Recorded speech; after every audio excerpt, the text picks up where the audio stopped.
Assalamualaikum. How are you, my students? I hope all of you are well. I am also by the grace of Allah. And today I have come with a very important topics. That is, most of the students requested me to discuss something about these topics. Yes, now you are the examiner of 2025, and you are going to sit for admission test after a few months later. So this is the most important thing for you to learn about the admission system. So today I will discuss how can we sit for examination and what kinds of things should be read before admission test. So yes, today we are going to discuss something about the related of admission test. Admission test তোমার বসার জন্য কিন্তু বেশ একটু ভালো preparation নেওয়া লাগে, কারণ এখানে কিন্তু প্রত্যেকটা ইউনিভার্সিটির ছেলে মেয়েতে চান্স পেতে চায়। প্রত্যেকটা ভালো ভালো স্টুডেন্ট যারা আছে তারা চায় যে একটা পাবলিক ইউনিভার্সিটিতে পড়ি। স্পেশালি ঢাকা ইউনিভার্সিটি আছে, জাহাঙ্গীর ইউনিভার্সিটি, চট্টগ্রাম জগন্নাথ, এরকম যতগুলো পাবলিক বিশ্ববিদ্যালয় আছে, এই বিশ্ববিদ্যালয়ে পড়ার সবারই স্বপ্ন থাকে।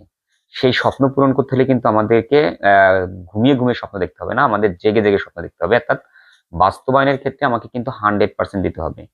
চেষ্টাটা হচ্ছে তোমার একদম সর্বোচ্চ চেষ্টা যেটা, আর বাকিটা হচ্ছে লাক, যেটা হচ্ছিল তুমি যদি চেষ্টা করো ওই বাকি যে ক্রিয়েটর সে তোমার প্রতি সেটা ব্লো করবেই। তো মার্কসটা তুমি পেতে চাইলে তোমাকে কিন্তু আগে চেষ্টা করতে হবে। আজকে আমার পিছনে দেখছো দুইটা প্রশ্ন লিখছি, দুইটা প্রশ্ন কিন্তু ঢাকা ইউনিভার্সিটি খ ইউনিটে আসছে। একটা ছিল যে চুজ ইনকারেক্ট স্পেলিং, আর একটা হচ্ছিল যে to have cold feet means. এই কোল্ড ফিট মানে কি? দেখো, যদি আমাকে কিন্তু অ্যাডমিশন করতে হলে শুধুমাত্র কূপ মণ্ডকের ভিতরে বসে থাকলে হবে না। আমি একটু ভালো গ্রামার জানি, দ্যাটস মিন টেন্স জানি, সেন্টেন্স জানি, পার্টস অফ স্পিচ জানি, এটা জানলে হবে না। এটাকে জানার মতো করে জানতে হবে, সুন্দরভাবে বিশ্লেষণ করে করে জানতে হবে। তোমাকে অ্যাডমিশন সম্পর্কে তোমাকে প্রস্তুতি নিতে হলে তোমাকে পারফেক্ট অলরাউন্ডার হতে হবে, বিশ্বসেরা অলরাউন্ডার হতে হবে। যে একটা জায়গায় বসে থাকলে হবে না, আমি এই বিষয়ে পারি, আমি এখানে বস হবে না। তোমাকে প্রত্যেকটা বিষয়ে পারফেক্ট নলেজটা নিতে হবে। সেক্ষেত্রে দেখো, কষ্ট না করলে কিন্তু কেষ্ট মেলে না। তো অ্যাডমিশন সম্পর্কে তোমাকে আরো ভালো করতে হলে তোমাকে সব বিষয়ে টুকিটাকি জানতে হয়। জেনারেল নলেজ জানতে হয়, তারপর আইসিটি সম্পর্কে নলেজ থাকতে হয়, ইংলিশ সম্পর্কে, বাংলা সম্পর্কে, মোটামুটি টোটাল টপিক সম্পর্কে রাখতে হয়। আর এখন তো ঢাকা ইউনিভার্সিটিতে তোমার রিটেন সাইড আসছে, সামারি লেখা, সারমর্ম লেখা, কোন একটা টপিক যে আসছে, যেমন এই টপিকটা আসছে যে এ বুক ইজ নেভার জাজ বাই ইটস কভার পেজ। আমরা এটা জানি যে উপরের ফিটপার্ট দেখে কিন্তু সবাইকে জাজ করা যায় না, ভিতরে কোটাই দেখায়। এবার কিন্তু ঢাকা ইউনিভার্সিটিতে এই প্রশ্নটাকে এক্সপ্লেনেশন করার জন্য আসছে যে বুক ইজ নেভার জাজ বাই ইটস কভার। তাহলে আমাদের কিন্তু দেখো এই বিষয়গুলো কিন্তু থাকতে হবে। অর্থাৎ এই ক্ষেত্রে তুমি 100% করতে পারবা। ইংরেজি আর বাংলা দুইটা প্রশ্ন হয় এক্সপ্লেনেশনে। তো সেক্ষেত্রে তোমার বাংলা ইংরেজি ভালো একটা প্রিপারেশন নেওয়া লাগবে।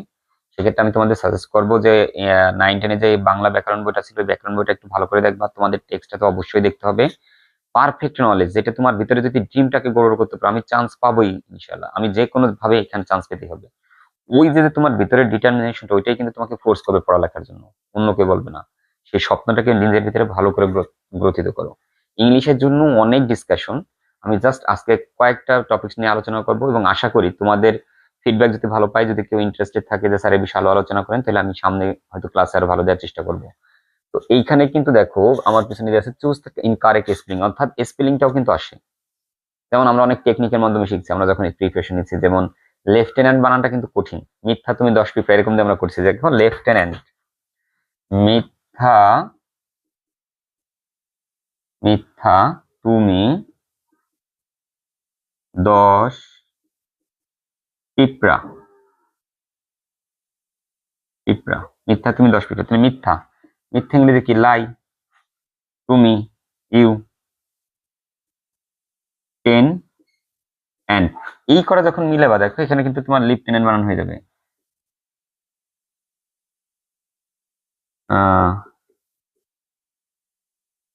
যখন এইভাবে মিলাই মিলাই পড়া যায় তখন কিন্তু একটা বানান হয়ে যায়। এইভাবে টেকনিক করে করে বানান শিখতে, অর্থাৎ তোমার কিন্তু পরীক্ষা বানান, এটা ইউনিভার্সিটি না শুধু, বিসিএস পরীক্ষা প্লাস অন্যান্য পরীক্ষা জবের জন্য আসে। তাহলে এখানে কিন্তু দেখো এখানে বলছে চুজ দ্য ইনকারেক্ট এক্সপ্লেইন, আবার এখানে কিন্তু কারেক্ট একটু খেয়াল রাখবা, কারণ মাঝে মাঝে মনে হবে যে কারেক্টটা বলছে, কিন্তু প্রশ্নটাকে ভালো করে অবজার্ভ করে তারপর অ্যান্সার করতে হয়। একদম তোমার ফ্যাসিনেশন হয়েই আমি পেরে যাবো, ওকে আমাদের এটা কমপ্লিট আসছে, আমি তো পারি, দেখলা যে কইছে ইনকারেক্ট, তুমি লিখে দিয়েছিলা কারেক্টটা, তাহলে এখানে ভুল হয়ে যায়। প্রশ্নের ক্ষেত্রে সাবধানতা অবলম্বন করতে হয়। তাহলে এই যে অ্যাপ্রিহেনশন, দেখো এই বানান তুমি যখন পড়বা, অ্যাপ্রিহেনশন, APPRE, APREHENSION, অ্যাপ্রিহেনশন, এই বানানটা সঠিক আছে। তারপরে দিয়ে আছে তোমার হচ্ছিল ট্র্যাঙ্কুইলিটি, TRANQUILITY, ট্র্যাঙ্কুইলিটি, এটাও ঠিক আছে। ডুপ্লিসিটি বানান ঠিক আছে। এইখানে দেখো তোমার কাছে মনে হবে এটা সঠিক। এক্সপ্লেনেশন, এখানে দিয়েছে এক্সপ্লেনেশন, এক্সপ্লেনেশন, তার মানে এখানে আইটাকে তোমার এক্সক্লুড করছে, এটা একটু ভুল হবে। এক্সপ্লানেশন, এই এক্সপিএলএএনএ, ওখানে আইটাকে অতিরিক্ত দিয়ে দিয়েছে, তার মানে এটা ভুল আছে। তোমার অ্যান্সার হবে যে এইটা। পরের একটা প্রশ্ন হচ্ছে টু হ্যাভ। দেখো এই যে আমি বলছি ফ্রেজাল ওয়ার্ড বা প্রভাব বলে আমরা সবগুলোর অর্থ জানা লাগে, অ্যানালজি পড়া লাগে, অ্যানালজি পড়তে হয়, স্পেলিং পড়তে হয়, পার্টস অফ স্পিচের টোটাল ভালোভাবে জানতে হবে, সেন্টেন্সের ব্যবহার জানতে হয়, ফর্মেশন অনুযায়ী সেন্টেন্স জানতে হয়, এরকম বানান সম্পর্কে, তারপর গ্রুপ ভার্ব, এরকম অনেকগুলো সিনোনিম, অ্যান্টোনিম, যেগুলো বললাম এই টপিকগুলো সবচেয়ে বেশি আসে। তোমাদের এই টপিক সম্পর্কে ভালো প্রস্তুতি নিতে হবে। যেমন পরীক্ষায় একটা প্রশ্ন আসছে টু হ্যাভ কোল্ড ফিল্ড মানে কি, যে কোল্ড ফিল্ড এই যে একটা গ্রুপ বা ফ্রেজাল শব্দ, ফ্রেজাল, তাহলে এই কোল্ড ফিল্ড শব্দের মানে কি? যেমন এখানে আর একটা প্রশ্ন আসে অ্যাকিলিস হিল।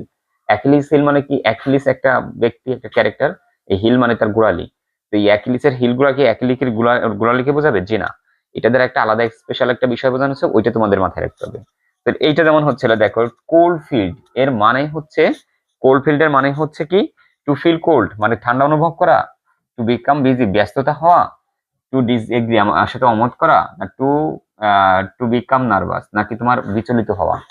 এইখানে হচ্ছে কোল্ড ফিট মানে হচ্ছে ঠান্ডা যদি আমার পা হয়ে যায় তখন আমি কি করি, এটা আমি জাস্ট ফান করার জন্য বলতেছি, বা এইভাবে তুমি মুখস্থ রাখতে পারো যে কোল্ড মানে ঠান্ডা, ফিট মানে আমার পায়ের পাতা। তো ঠান্ডা পাতা হলে আমি, আমার দাঁড়াইতে কষ্ট হয়, আমি নার্ভাস ফিল করি, আমি নার্ভাস হয়ে যাই, তার মানে আমার এখানে এই যে উত্তরটা হবে নার্ভাস।